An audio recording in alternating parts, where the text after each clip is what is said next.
एक लोमड़ी ने बताया कि चाहे कलेजा चीर करके रख देना, चाहे अपना पेट फाड़ करके दिखा देना, लेकिन ये तीन लोग कभी अपने नहीं हुआ करते।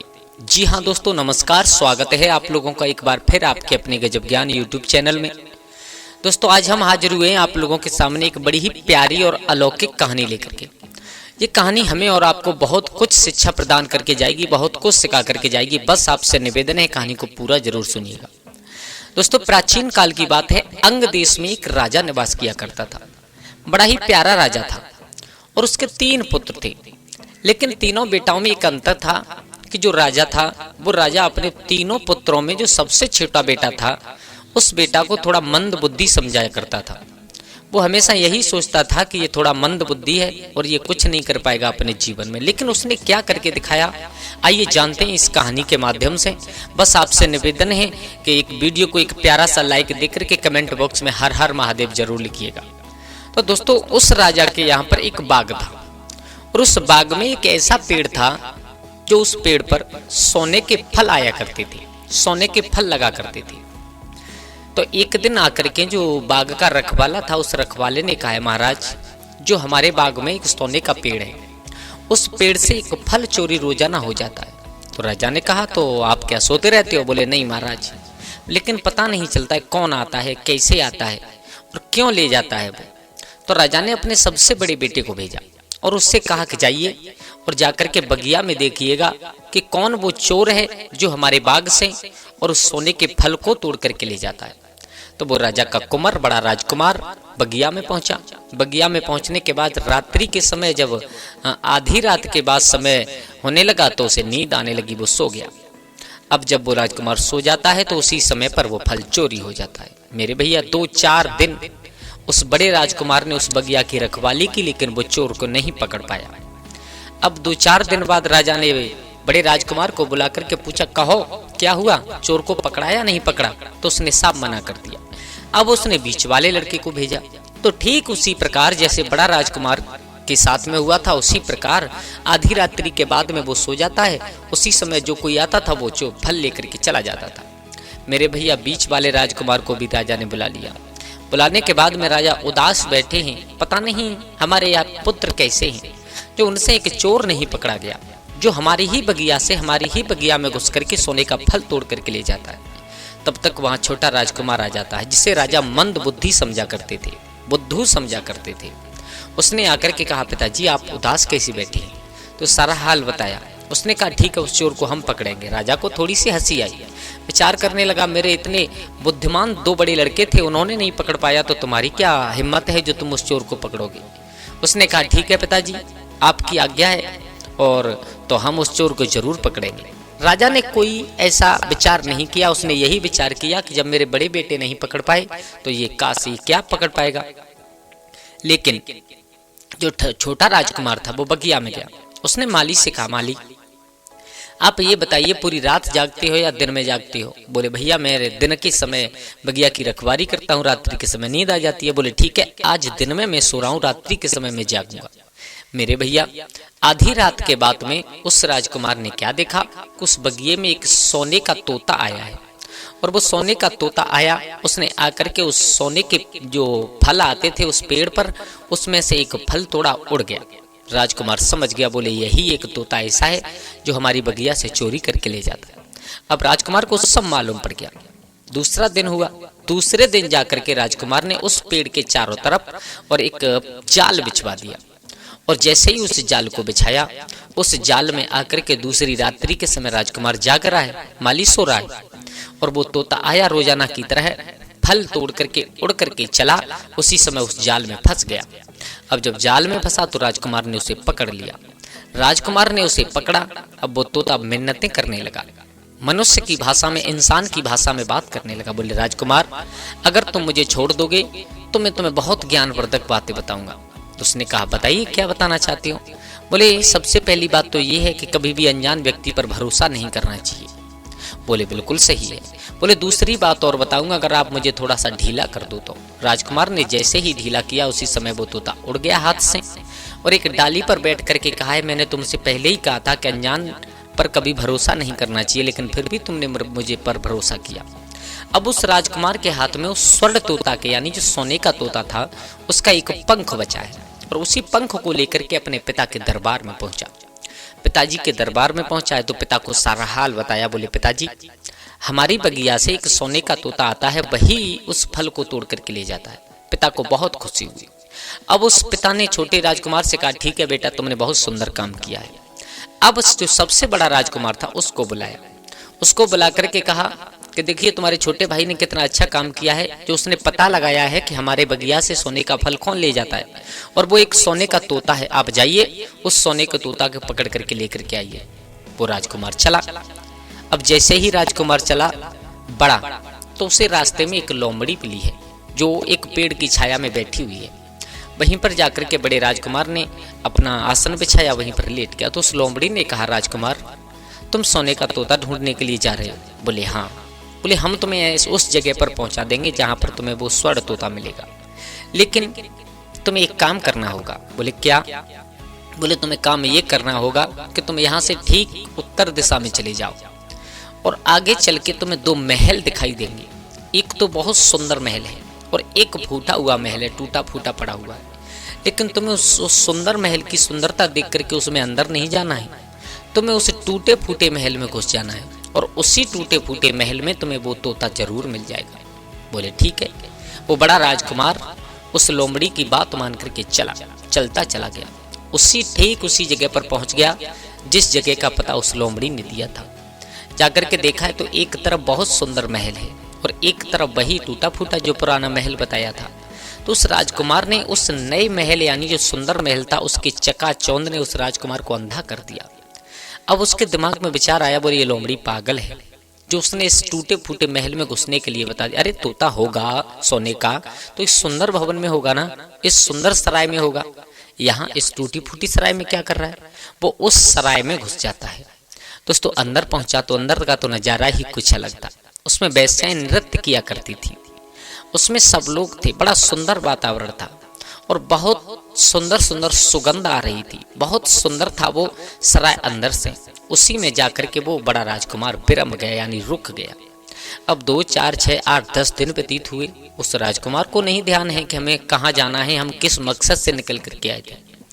अब पिता ने बीच वाले राजकुमार को बुलाया और कहा, तुम्हारा बेटा, तुम्हारा भाई जो बड़ा राजकुमार था वो सोने के तोते की खोज में गया हुआ है, आज तक लौट करके नहीं आया है। एक काम करो, आप जाइएगा। तो ठीक उसी प्रकार जैसे बड़े राजकुमार को और वो एक चतुर लोमड़ी मिली थी वही फिर मिल जाती है। उसने भी जो बड़े राजकुमार से कहा था वही बात कही है। बोले तुम जा रहे हो, हम तुम्हें बता देंगे कि वो सोने का तोता कहाँ मिलेगा, लेकिन तुम्हें एक ध्यान रखना है। बोले क्या? कि यहाँ से तुम ठीक उत्तर दिशा में चले जाओ, वहां पर तुम्हें एक रास्ता मिलेगी। वहां पर 2 रास्ते वहां से और अलग अलग जगह के लिए गए हैं। एक जगह पर आपको सुंदर सराय मिलेगी, दूसरी जगह पर वो टूटी फूटी पुरानी सराय मिलेगी, लेकिन भूल करके भी उस सुंदर सराय में, नई सराय में मत घुस जाना। उस लोमड़ी के कहने अनुसार वो भी वहीं पर पहुंच जाता है। लेकिन दोस्तों जब वहां पर पहुंचा तो क्या देखा कि वह भी और उस लोमड़ी की बातों को भूल गया। विचार करने लगा ये लोमड़ी पागल है, जो इतनी पागल है कि अगर तोता होगा तो इस पुरानी सराय में क्या कर रहा होगा, अगर होगा तो इस नई सराय में होगा। मेरे भैया वो बीच वाला राजकुमार भी उसमें घुस जाता है और घुसने के बाद में वो भी वहां पर विरम करके रह जाता है, यानी उसी जगह का हो करके रह गया। अब नंबर आया तीसरे राजकुमार का। दोस्तों अब जरा ध्यान लगा करके सुनिएगा। जब तीसरे राजकुमार को राजा ने अपने पास बुलाया और कहा, देखिए तुम्हारे 2 भाई चले गए हैं और जो तुमने सोने का पंख ला करके दिया था उस तोते को लेकर के आना है। उसने कहा ठीक है। पिता ने कहा, अच्छा तो ये बताओ तुम ला सकते हो या नहीं? बोले जरूर ला सकता हूँ। फिर पिता ने आस तोड़ दी, बोले जहाँ पर मेरे 2 बेटा चले गए वहां पर ये और चला जाएगा, ये थोड़ा मंद बुद्धि है, तो मैं ये समझूंगा मेरे कोई पुत्र पैदा ही नहीं हुआ। ऐसी आस तोड़ करके पिता ने उस छोटे राजकुमार को, जिसको बुद्धू समझा करता था पिता, उसको भी वहां से भेज दिया है दोस्तों। लेकिन रास्ते में ठीक उसी पेड़ के नीचे पहुंच जाता है जहां पर वो लोमड़ी बैठी हुई थी। उस लोमड़ी ने रोक करके उस राजकुमार से कहा है, बोले कहाँ जा रहे हो? बोले मैं एक तो अपने भाइयों की खोज में जा रहा हूँ और दूसरा एक सोने का तोता लेने के लिए जा रहा हूँ। वो लोमड़ी समझ गई, बोले जहां पर तुम्हारे 2 भाई गए हैं मैं तुम्हें वहां पर पहुंचाई देती हूँ। बोले कैसे? बोले तुम्हें एक शर्त कर मेरे सामने रखनी होगी। बोले क्या? बोले शर्त ये रखनी होगी कि तुम यहाँ से उत्तर दिशा में जाओगे तो तुम्हें दो सराय मिलेंगी, एक नई एक पुरानी। नई सराय बहुत सुंदर चमकीली होगी, लेकिन तुम्हें उस पर ध्यान न देते हुए पुरानी सराय में अंदर जाना है और वहीं तुम्हें वो सोने का तोता मिलेगा। बोले ठीक है। जब वो राजकुमार वहां से चला तो तुरंत लोमड़ी ने फिर रोक लिया। बोले सुनिएगा, एक और बात बता रही हूं तुम्हें। बोले क्या? जब तुम उस पुरानी सराय में घुस जाओगे वहां पर तुम्हें वो स्वर्ण तोता मिल जाएगा जिसकी खोज में तुम जा रहे हो। तो ध्यान रखना, उस तोता को जिस पिंजड़े में वो तोता बंद हो उसी पिंजड़े में उठा करके ले आना। ऐसा मत सोचना कि ये सोने का तोता है तो सोने के पिंजड़े में ही हम इसे ले जाएं। बोले ठीक है। उस लोमड़ी की इतनी बात मान करके वो छोटा राजकुमार जो सबसे छोटा था वहां पहुंच गया जहां पर वही दोनों सराय नजर आने लगी है। अब लोमड़ी के कहे अनुसार यानी उसके दो भाइयों ने बात नहीं मानी थी, लेकिन उसने बात मानी। उसने उस नई सराय जो अच्छी सुंदर देखने में सराय थी उसकी तरफ ध्यान भी नहीं दिया और वो पुरानी सराय में अंदर घुस जाता है। जब पुरानी सराय में अंदर गया तो क्या देखा कि पहरेदार भी है अंदर और वो सब पहरेदार सो रहे हैं। चुपके से गया है अंदर और अंदर जाकर के उसने देखा तो एक पुराने बांस के पिंजड़े में वही सोने का तोता लटका हुआ है। सब पहरेदार सो रहे हैं। अब उसने तुरंत उस पिंजड़े को उठा लिया वहां से। दोस्तों, जब पिंजड़े को उठा लिया लेकर के चला तो क्या उसकी नजर पड़ी है कि दूसरे कोने में एक सोने का बहुत सुंदर हीरे जवाहरात लगे हुए हैं और एक पिंजड़ा रखा हुआ जो बहुत ही शोभा दे रहा है। अब वो राजकुमार उस लोमड़ी की बताई हुई बातें भूल गया। उस पिंजड़े को देख करके विचार करने लगा, अगर मैं इस बांस के टूटे फूटे पिंजड़े में इस तोता को ले जाऊंगा तो इसमें से इस तोता की भी बेइज्जती है। मैं अपने पिता के सामने पेश करूंगा तो मेरे पिता भी क्या सोचेंगे। इस सोने का तोता उस रतन जड़े यानी सोने के पिंजड़े में ही शोभा देगा। दोस्तों, लोमड़ी की बात भूलकर उस छोटे राजकुमार ने उस पिंजड़े से तोते को निकाला और जैसे ही उस रतन जड़े यानी स्वर्ण पिंजड़े में उस तोते को घुसाया है वो तोता बुरी तरीका से चिल्लाने लगा। जब तोता चिल्लाया तो जितने भी पहरेदार वहां सो रहे थे सब जाग गए और सब ने दौड़ करके उसको पकड़ लिया। बोले ये चोर है, हमारे तोता की चोरी करने के लिए आया था। अब आए थे उस तोता को लेने, लेकिन फंस गए दूसरे चक्कर में। मेरे भैया पूरी रात उस पहरेदारों ने वहीं पर उसे बंदी बना करके रखा। उसके बाद में सुबह हुआ और जैसे ही सुबह हुआ तो उस राजकुमार को लेकर के जो उन पहरेदारों का राजा था उसके पास में पेश किया जाता है। जब पेश किया गया तो उस राजकुमार से उस राजा ने पूछा है तुमने चोरी की? बोले हाँ महाराज की। बोले देखो पैसे में तुम्हें माफ कर भी सकता था, लेकिन चोरी का जुल्म कैसा होता है और उसकी सजा क्या होती है ये तो मैं तुम्हें सजा दे करके ही रहूंगा। और जल्लादों से कहा जाओ और इसे ले जा करके बीच चौराहे पर सूली पर चढ़ा दो कि राजा की चोरी करने का अंजाम क्या होता है, राजा की चोरी करने का सजा क्या मिलती है। मेरे भैया, अब उस राजकुमार को जब मौत की सजा मिली तो वो बैठ करके रोने लगा, आंखों से आंसू चल रहे हैं। तभी उस राजा ने कहा अच्छा ठीक है, मैं तुम्हें एक शर्त पर छोड़ सकता हूँ। बोले क्या?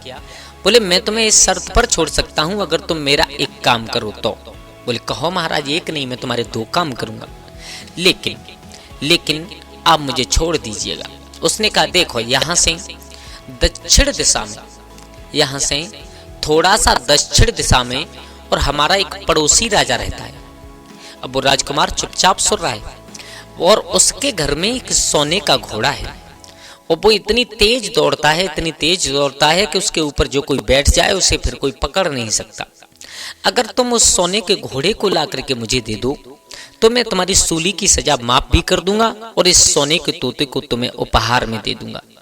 अब उस राजकुमार के पास में हाँ करने के सिवाय दूसरा कोई रास्ता नहीं था, क्योंकि मौत नजदीक थी।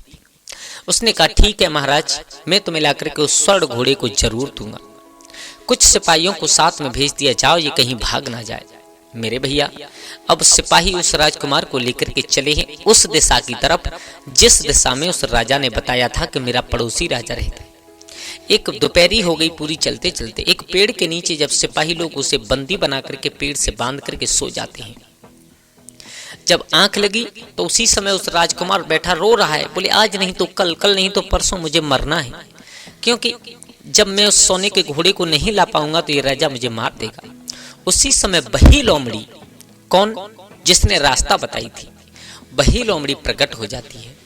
और दोस्तों जब वो लोमड़ी प्रकट हुई तो उसने आकर के पूछा, क्यों रो रहे हो? बोले बहन क्या बताएं तुम्हें, मैं बहुत हालत खराब है। बोले क्या है? बोले बात ये है कि हम पकड़े गए और राजा ने ये सजा सुनाई है और उसके बदले में ये कहा है हमसे कि अगर सोने का घोड़ा अगर तुमने ला करके दे दिया तो हम तुम्हारी सजा माफ कर सकते हैं और तुम्हें उस सोने के तोते को उपहार में दे सकते हैं। लोमड़ी कहने लगी, मैं तुम्हारी मदद तो कर देती लेकिन करूंगी नहीं। बोले क्यों? बोले इसलिए मदद नहीं करूंगी कि मैंने तुमसे पहले ही कहा था कि सोने के तोता तुम्हें मिल तो जाएगा, लेकिन तुम अगर सोने के पिंजड़ा में रख लिया तो फिर हमारी कोई गारंटी नहीं। बोले हाथ जोड़ करके बोला, बोले बहन बहुत बड़ी भूल हो गई मुझसे, अब की बार एक बार बचा लो बस। तो उसने कहा ठीक है मैं तुम्हें बचा लूंगा। बोले तुम जाओ, जाने के बाद में अस्तबल में जाना, राजा के महल में मत जाना, और वहीं पर तुम्हें 1000 घोड़ाओं के बीच में एक सोने का घोड़ा मिलेगा जो तुम्हें दूर से दिखाई दे देगा। लेकिन एक चीज का फिर ध्यान रखना है। बोले क्या? बोले ध्यान ये रखना है तुम्हें कि उसके ऊपर जैसी जीन पड़ी हो उसी जीन पर बैठ करके वहां से चले आना। अगर तुमने कोशिश की लेकिन उसके ऊपर सोने की जीन मत रखना। बोले ठीक है। मेरे भैया वो लोमड़ी वहां से अंतर ध्यान हो जाती है। अब वो सिपाही लोग जगे उस राजा की सीमा में पहुंच जाते हैं, वहां पर जाकर के छोड़ दिया। बोले जाइए कहाँ जाना है तुम्हें? बोले मुझे अस्तबल की तरफ जाना है जहां राजा का अस्तबल है। रात्रि का समय हो जाता है, अर्धभाग रात्रि का निकल जाता है। आधी रात्रि के समय जब वो अस्तबल के द्वारे पर पहुंचा तो क्या देखा, पहरे बारे सब सो रहे हैं। दबे पांव अचक से वो लड़का राजकुमार अंदर अस्तबल में घुस जाता है। दोस्तों अब उसने देखा कि 1000 घोड़े बंधे हैं, एक से एक सुंदर है, लेकिन जो स्वर्ण घोड़ा है उसकी चमक ही कुछ अलग है। जाते ही जाते उसने उस घोड़ा की लगाम पकड़ ली, और जब लगाम पकड़ी तो क्या देखा कि उसके ऊपर फटी पुरानी एक झूल यानी जीन पड़ी हुई है। उस राजकुमार ने देखा, वही लोमड़ी की बातें ध्यान आ गई। उसने विचार किया अगर मैंने यहाँ पर कुछ किया तो मैं पकड़ा जाऊंगा। अब जैसे ही वहां से थोड़ा सा निकल करके चली तो क्या देखा कि एक साइड में सोने की जीन जिसमें हीरे जवाहरात लगे हुए दमदमा रही है, चमक रही है। उसकी चमक ने उस राजकुमार को अंधा बना दिया। राजकुमार ने बिल्कुल लोमड़ी की बातों पर ध्यान नहीं दिया और विचार किया कि अगर मैं राजा के सामने इस प्रकार इस सोने के घोड़े को ले गया तो एक तो राजा की यानी इस घोड़े की बेइज्जती है, दूसरा राजा ये कहेगा कि सोने के घोड़े पर ये फटी पुरानी जीन कहां से लाए हो। अगर इस सोने के घोड़े पर ये सोने की जीन लग जाए तो कितनी सुंदर हो जाएगी। प्रिय दर्शकों, अब उस राजकुमार ने लोमड़ी की बातों को नहीं ध्यान में दिया और जैसे ही उस जीन को उतार करके फेंका और जो स्वर्ण जीन हीरा जवाहरात से जड़ी हुई थी उस जीन को जैसे ही उसने और उस घोड़े पर रखा है, मेरे भैया क्या हुआ, उसी समय वो घोड़ा बहुत जोर जोर से हींसने लगा है, टापे जमीन में मारने लगा। जितने भी पहरेदार थे सब जाग जाते हैं और सब ने आकर के उसे पकड़ लिया। पकड़ करके पूरी रात बंदी बना करके उसी अस्तबल में रखा। सुबह हुआ तो उन पहरेदारों ने और उस राजकुमार को अपने राजा के यहाँ पर पेश किया है। प्रिय दर्शकों, अपने राजा के यहाँ पेश किया, हाथ जोड़ करके वो खड़ा है। राजा ने कहा क्यों भाई, कहाँ से आए हो? बोले बताया मैं अंग देश से आया हूँ। बोले तुमने चोरी क्यों की? बोले महाराज करनी पड़ी, कुछ मजबूरी थी। बोले बेटा सुनिएगा, चोरी की सजा हमारे यहाँ पर मौत दी जाती है। सिपाहियों से कहा ले जाओ इसे और ले जा करके बीच चौराहे पर इसे फांसी लगा दो। सिपाही लेकर के चले हैं। उसी समय वो राजकुमार बहुत रो रहा है। जब रोता हुआ राजकुमार को देखा तो उस राजा ने अपने पास में बुला लिया। उसने कहा बेटा तुम्हारे ऊपर मुझे थोड़ा रहम आ रहा है, तो तुम्हारी जान में बकस दूंगा, तुम्हारी जान में छोड़ दूंगा, तो मैं नहीं मारूंगा अगर तुम मेरा एक काम कर दो तो। राजकुमार ने कहा बताइएगा, एक जगह से तो मैं अपनी जान बचा करके आया हूं, अब यहां से जान कैसे बच सकती है? उसने कहा सुनिएगा, यहां से मेरा एक पड़ोसी राजा है पूरब दिशा में, और उस पूर्व दिशा में जो पड़ोसी राजा है उसके घर में एक बिटिया है, इतनी सुंदर है देखने में जिसका कोई जवाब नहीं। जब वो हंसती है तो उसके मुख से पुष्प वर्षा हुआ करती है। तो आपको एक काम करना है, अगर तुम उस बिटिया को ला करके हमें दे दो तो हम तुम्हें तुम्हारी फांसी की सजा भी माफ कर देंगे और इस स्वर्ण घोड़ा को तुम्हें उपहार स्वरूप में जरूर दे देंगे। अब आप लोग जानते हो उस राजकुमार के पास में हाँ करने के सिवाय और कोई दूसरा चारा नहीं था। मेरे भैया, उस राजा ने हाँ कर दिया, उस राजकुमार ने हाँ कर दिया। राजा ने कुछ सिपाहियों को साथ में भेजा, जाओ ले जाओ इसे और वहीं पर लेकर के जाओ जहां पर वो हंसने वाली यानी सुंदर सी राजकुमारी रहती है। लेकर के चले। दूसरा दिन निकल गया, दूसरे दिन का दोपहर हुआ है तो एक पेड़ की छांव में उन सब नौकरों ने उस सब पहरे उन यानी जो जल्लाद थे उन्हें एक पेड़ से बांध दिया उस राजकुमार को और खुद गहरी नींद में सो गए। जब गहरी नींद में सोए वो राजकुमार ऊंची ऊंची आवाज में रो रहा है, बोले आज नहीं तो कल, कल नहीं तो परसों एक जगह से तो बच गई, अब मुझे लगता है हम यहाँ से नहीं बच सकते। उसी समय पर वो जो सहायता करने वाली प्राकृतिक लोमड़ी थी मेरे भैया वो प्रकट हो जाती है। राजकुमार ने लोमड़ी को देखा तो थोड़ी सी दिल में तसल्ली हुई। क्यों रो रहे हो? सारा हाल बताया। बोले ये हुआ हमारे साथ। लोमड़ी कहने लगी तुम इतने गिरे हुए इंसान हो कि तुमसे मना करो उस बात को आप मानते नहीं हैं। मैंने तुमसे पहले ही मना किया था कि उस स्वर्ण घोड़े पर सोने की जीन मत रखना, लेकिन तुम नहीं माने। अब भोगो। वैसे हम तुम्हें बचा तो सकते थे लेकिन बचाएंगे नहीं। बोले क्यों? बोले इसलिए नहीं बचाएंगे कि उसे बचाना चाहिए जो हमारी बातों को माने, और जो हम अच्छी कहने उससे कह रहे हैं लेकिन उन बातों को भी नहीं मान रहा है, तो ऐसे इंसान की सहायता भी करके क्या फायदा होता है। राजकुमार हाथ जोड़ करके गिड़गिड़ा रहा है। बोले अब की बार एक बार बचा लो, उसके बाद में आप कभी मत बचाना। लोमड़ी ने कहा ठीक है हम तुम्हें बचा लेंगे, लेकिन और तुम्हें वो राजकुमारी भी मिल जाएगी, लेकिन तुम्हें एक चीज का ध्यान रखना है। बोले क्या? आप राजा के महल में मत जाना राजकुमारी को लेने। बोले तो? बोले आप बगिया में जाना। बगिया में वो रोजाना राजकुमारी अपनी सखियों के साथ में खेलने के लिए आया करती है, और वहीं उस राजकुमारी को देख करके तुम उसका तुरंत हाथ पकड़ लेना। तुम जैसे ही हाथ पकड़ोगे वो राजकुमारी आपके पीछे पीछे चल देगी, लेकिन वो चाहे कितनी भी मिन्नतें करें आप उसका हाथ मत छोड़ना। अगर आपने हाथ छोड़ दिया फिर बेटा हमारी कोई गारंटी नहीं। उसने कहा ठीक है। इतना कह करके वो राजकुमार वहां से चला है। दोस्तों वो राजकुमार घर नहीं गया उस राजा के, एक जगह से बच करके चौथी जगह पहुंचा है। वहां पर देखा है द्वारे पर जाकर के बगिया के द्वारे पर खड़ा हो जाता है। पूरा दिन निकल गया। संध्या के समय और जब वो राजकुमारी अपनी सखियों के साथ बगिया में खेलने के लिए आ रही थी तो हकीकत में देखने लायक सुंदर थी। इतनी सुंदर थी, इतनी चेहरा पर चमक थी मानो दूसरे सूर्य भगवान प्रकट हो रहे हो। रात्रि में उजाला करने वाली इतनी सुंदर बिटिया। राजकुमार देख करके चकाचौंध रह गया, उसकी आंखें फटी की फटी रह गई। अब जैसे ही वो बिटिया बगिया के द्वार में घुसना चाहती है अपनी सखियों के साथ, वहीं पर छुपे बैठे उस राजकुमार ने और उस राजकुमारी का हाथ पकड़ लिया। जैसे ही हाथ पकड़ा सखियों ने तो कोशिश की लेकिन कोई चिल्लाई नहीं, लेकिन उस राजकुमारी ने बिल्कुल कोशिश नहीं की, उसके पीछे पीछे चल दी। उस राजकुमारी जब थोड़ी सी दूर निकली है तो उसने कहा है मुझे आप कहाँ ले जा रहे हो? बोले मैं अपने घर ले जा रहा हूँ। बोले मैं तुम्हारे साथ चलने के लिए तैयार हूँ, लेकिन क्या?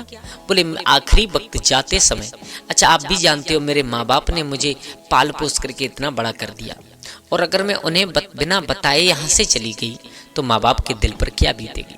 एक काम करो, मुझे मेरी माँ से मिल लेने दो और मैं आपसे वादा करती हूँ कि आपके साथ में जरूर चलूंगी। प्रिय दर्शक बंधुओं, अब क्या हुआ है, जब राजकुमार ने उस राजकुमारी को रोता हुआ देखा, विचार करने लगा है ये मेरे साथ जब जाने के लिए तैयार है तो फिर इसके ऊपर इतना अत्याचार क्यों किया जाए, क्यों? रहम आ गया, उस राजकुमारी का हाथ छोड़ दिया, और जैसे ही उस राजकुमारी का हाथ छोड़ा उस राजकुमार ने नजारा ही बदल गया। चिल्लाने लगी है, चीखने लगी है। उसी समय पर वहां पर जो कोई नौकर चाकर थे सबने आकर के पकड़ लिया है। अब राजकुमार चौथी जगह जाकर के फंस गया। मेरे भैया, अब जैसे ही राजकुमार को पकड़ करके उस राजा के सामने पेश किया गया, राजा ने पूछा तुम्हारी इतनी हिम्मत पड़ गई जो तुमने आकर के मेरी बेटी का हाथ पकड़ लिया? कौन हो तुम, कहाँ से आए हो? सारा हाल बताया है। बोले मैं अंग देश का रहने वाला हूँ और मैं यहाँ पर कुछ और ही सिस्टम से आया था, लेकिन विधि का विधान ऐसा है कि मैं एक जगह से फंसता ही चला गया, अब लास्ट में आकर के आपके पास में फंस गया। राजा ने कहा अच्छा ठीक है, तुमने मेरी बिटिया की इज्जत पर मेरी बिटिया का हाथ पकड़ा है तो हमारे यहाँ इस चीज की सजा मौत के सिवाय कुछ नहीं होती। जल्लादों को बुला करके कहा अच्छा एक काम करो, इसको बीच चौराहे पर खड़े करके इसमें गोली मार दो। आहा, गोली का नाम सुना वो राजकुमार फूट फूट करके रो रहा है, लेकिन कर भी क्या सकता था, क्योंकि उसके पास में करने के लिए कुछ नहीं था। रोता रहा। जब राजकुमार को रोता हुआ देखा तो उस राजा को रहम आ गया। उस राजा ने कहा, सुनिएगा, मैं आपकी इस सजा को माफ कर सकता हूँ। राजकुमार को थोड़ी उम्मीद जागी। उसने कहा, कैसे? बोले, आपको एक शर्त माननी पड़ेगी। बोले, कैसे? बोले, बेटा, तुमने देखा है कि मेरे भवन के ठीक सामने कितना ऊंचा पर्वत है? बोले, हाँ है। और ये पर्वत इतना ऐसा है कि मेरे भवन का पूरा सौंदर्य इससे छुपा हुआ है। मेरा भवन किसी को दिखाई ही नहीं देता है। अगर तुम्हारे लिए 7 दिन का टाइम है और इस 7 दिन के टाइम में अगर तुमने इस पर्वत को खसा दिया, ढहा दिया, गिरा दिया, तो मैं तुम्हारी सजा को माफ कर दूंगा और अपनी बेटी का विवाह तुम्हारे साथ में कर दूंगा। अब उस राजकुमार ने पर्वत की तरफ देखा, आंखें फटी की फटी रहेगी। बोले, इतने बड़े पर्वत को मैं अकेला इंसान कैसे गिरा सकता हूँ? जहाँ पर बड़ी बड़ी मशीनें फेल हो जाएं, वहां पर भला एक इंसान कैसे गिरा सकता है? मेरे भैया, अब वो राजकुमार काम पर लग जाता है, छेनी और हथौड़ा लेकर के। एक दिन निकल गया। आप लोग जानते हो एक आदमी पर्वत में से कितना पत्थर काट सकता है। 2 दिन निकल गए, 6 दिन निकल गए, और जब 6 दिन निकले, अब वो राजकुमार बैठा हुआ रो रहा है, विचार कर रहा है, कल का दिन और है, परसों मुझे फांसी हो जाएगी, मेरे माँ बाप, कभी नहीं मैं अपने माँ बाप से मिल पाऊंगा। बहुत रो रहा है। बोले, एक दिन बचा है। उसी समय वहां पर वही चमत्कारिक लोमड़ी प्रकट हो जाती है। लोमड़ी को देख करके उसके दिल में थोड़ी सी तसल्ली आई। बोले, क्यों रो रहे हो? सारा हाल बताया है। बोले, अब हमें इसमें कर क्या सकते हैं? क्यों? क्योंकि तुमसे जिस चीज की जितना मना किया जाए आप उतना ही उसको करती हो। बोले, क्या करें? बोले, आपको करना कुछ नहीं है, मैं आपको अब भी बचा सकता हूँ। बोले, कैसे? बोले, आप जाकर के आराम से सोइएगा, कल आकर के आप देखना इस पहाड़ का क्या हुआ। प्रिय दर्शक बंधुओं, अब जैसे ही रात्रि के समय वो इंसान जाकर के सो जाता है, 7वां दिन लगा, तो क्या देखा? रात्रि में उस लोमड़ी ने अपनी योग माया से, अपनी माया से उस पूरे पर्वत को, उस पूरे पहाड़ को गिरा दिया है। जब पहाड़ को गिराया, सुबह हुआ। सुबह जैसे ही राजा ने उठ करके देखा, बोले, भवन के सामने पहाड़ नहीं है, पर्वत नहीं है।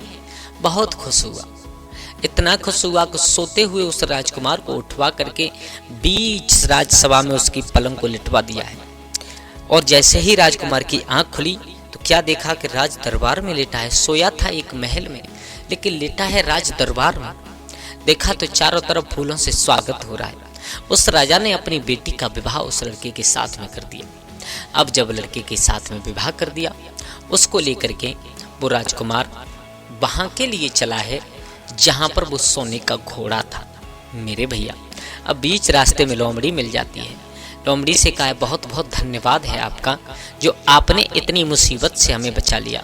वो लोमड़ी कहने लगी, देखो, मैं तो आई ही इस संसार में इसीलिए हूँ, दूसरों की मदद करने के लिए, लेकिन आपको अभी भी एक चीज का ध्यान रखना है। बोले, क्या? बोले, ये तुम्हारी पत्नी है। बोले, हाँ। बोले, इसका क्या करोगे? बोले, कुछ नहीं, राजा के पास में जा रहा हूँ, उस राजा को दे दूंगा, उससे सोने का घोड़ा लेकर के वहां से निकल जाऊंगा।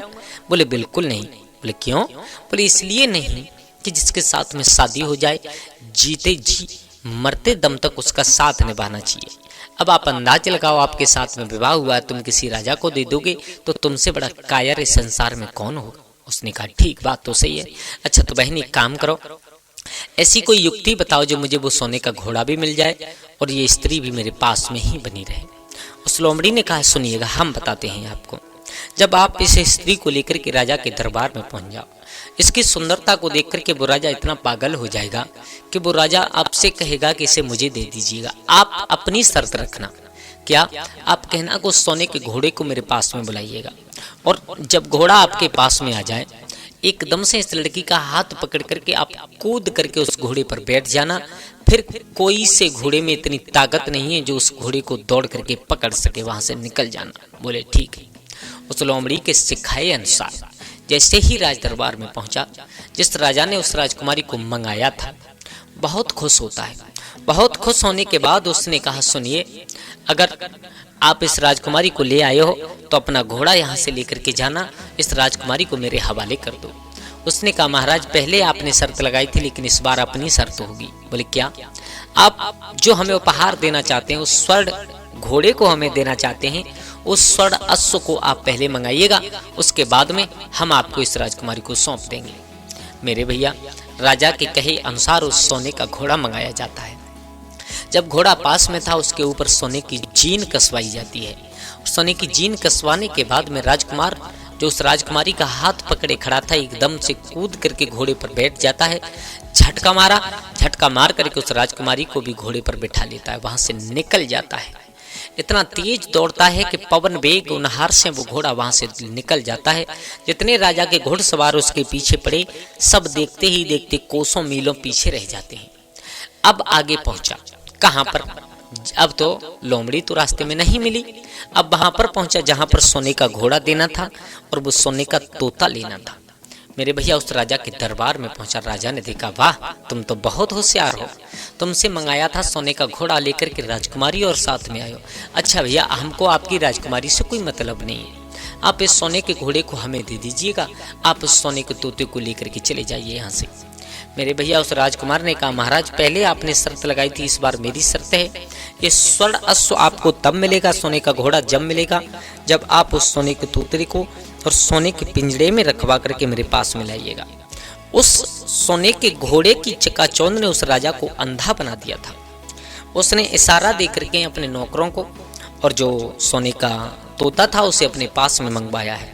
घोड़े पर बैठा है राजकुमार, ऊपर राजकुमारी बैठी है, और जैसे ही राजकुमार के हाथ में स्वर्ण तोते का पिंजड़ा पकड़ाया, वहां से भी उसने अपना घोड़ा दौड़ा दिया। अब गया था सोने का तोता लेने, सोने का तोता, घोड़ा स्वर्ण, और इस शादी करके एक स्त्री को साथ में लेकर के अब अपने घर की तरफ जा रहा है। जैसे ही घर की तरफ जा रहा है, रास्ते में वही लोमड़ी जो चमत्कारिक लोमड़ी थी फिर मिल गई। उतर करके राजकुमार ने उसका बड़ा सम्मान किया। उसने कहा, बहन, अगर तुम नहीं होती तो हम पहली जगह ही मारे जाते। उसने कहा, अभी आपके ऊपर से संकट नहीं टला है। बोले, तो? बोले, एक चीज का ध्यान रखना आप। बोले, क्या? अभी हम आपको बचाना चाहते हैं, आगे रास्ते में कहीं पर रुकना मत, और अगर रुक भी जाओ तो जहां पर कुछ भीड़ भाड़ इकट्ठी हो वहां पर जाकर के उनको बचाने की कोशिश मत करना, और आप एक कुआं की पार पर मत बैठना। बोले, ठीक है। उस राजकुमार ने हाथ जोड़ करके कहा है, इसके बदले में आपकी हम क्या सेवा कर सकते हैं, बताइएगा, आपका एहसान कैसे चुकाएंगे। वो लोमड़ी कहने लगी है, अगर आप मुझे एहसान चुकाना चाहती हो, अगर आप मेरे मदद करना चाहती हो, तो आप मेरी मदद में इतना कीजिए कि आप तलवार लेकर के मेरा सर काट दीजिए, मुझे मार दीजिए। राजकुमार कहने लगा, बोले, पागल हो तुम, हैं? तुमने मेरी इतनी मदद की, तुमने मेरी इतनी जान बचाई, और तुम कहती हो कि उसके बदले में मैं तुम्हें मार दूं? ऐसा कभी नहीं होगा। उसने कहा, अगर तुम देना ही चाहती हो बदला, मदद करना ही चाहती हो मेरी, तो बस मुझे मार दीजिएगा। उस राजकुमार ने कहा, मैं ऐसा नहीं कर सकता। वो लोमड़ी उदास मन से वहीं बैठी रह गई, और राजकुमार उस स्वर्ण घोड़े पर राजकुमारी को बिठा करके पिंजड़ा लटकाते हुए चल दिया वहां से। कहाँ पहुंचा है? क्या देखा है कि सामने कुछ भीड़ इकट्ठी है, और जब उस भीड़ को देखा तो उस राजकुमार ने एक इंसान से पूछ लिया, भैया क्या हो रहा है यहाँ पर? तो उसने कहा कि 2 लोगों को फांसी लगाई जा रही है। बोले, क्यों? बोले, उन्होंने इस सराय में, जो नई सराय है, उसमें रहते रहते इतना कर्ज कर लिया है, मदरा पान करते, वेश्याओं का संग करते करते, कि अब वो चुकता नहीं कर पा रहे हैं, तो उनको इसके बदले में फांसी दी जा रही है। उसने कहा, चलो अब चलना तो है ही घर, चलो देख ही लेते हैं। तो जैसे ही देखा तो उसकी आंखें फटी की फटी रह गई। क्यों? क्या देखा कि जिन लोगों को फांसी लगने वाली है, वो दोनों उसके ही बड़े सगे भाई थे। आहा, राजकुमार देख कर के हक्का बक्का रह गया, एकदम से घोड़े से कूद पड़ा, सब लोगों को इधर उधर उठाया। बोले, क्यों मार रहे हो इन्हें? ये मेरे भाई हैं। सबने कहा, तुम्हारे भाई हैं तो इनका कर्जा दे दीजिए, आप इन्हें ले जाइए, इनके ऊपर जितना कर्जा है, नहीं तो इन्हें फांसी लगा दी जाएगी। राजकुमार ने अपने भाइयों को, यानी जो उस नई सराय में पहले घुस गए थे, उन सबको कर्जा उनका उतार करके उन्हें बचा लिया है। अब सबको साथ में लेकर के घर की तरफ चला है। प्रिय दर्शक बंधुओं, इधर क्या होता है? इधर जैसे ही और रास्ते में पहुंचे तो जो लड़की थी राजकुमारी, उसको प्यास लगी है। उसने कहा अपने पति से, मुझे प्यास लगी है। तो उसने कहा, ठीक है, हम तुम यहीं पर बैठिएगा और हम तुम्हारे लिए जल लेकर के आते हैं। वो तीनों भाई जल लेने के लिए गए तो क्या देखा? अब उन दोनों भाइयों को जो छोटा राजकुमार बचा करके लाया था, उनके मन में उस अपने छोटे भाई के प्रति घृणा उत्पन्न होने लगी, उस सुंदर लड़की को और उस सोने के तोता को, सोने के घोड़ा को देख करके विचार करने लगे हैं कि ये घर गया तो पिताजी को सारा हाल बताएगा, तो पिताजी पता नहीं मन में क्या सोचेंगे, और ये स्त्री तो इतनी सुंदर है कि ये तो हमें मिलनी चाहिए।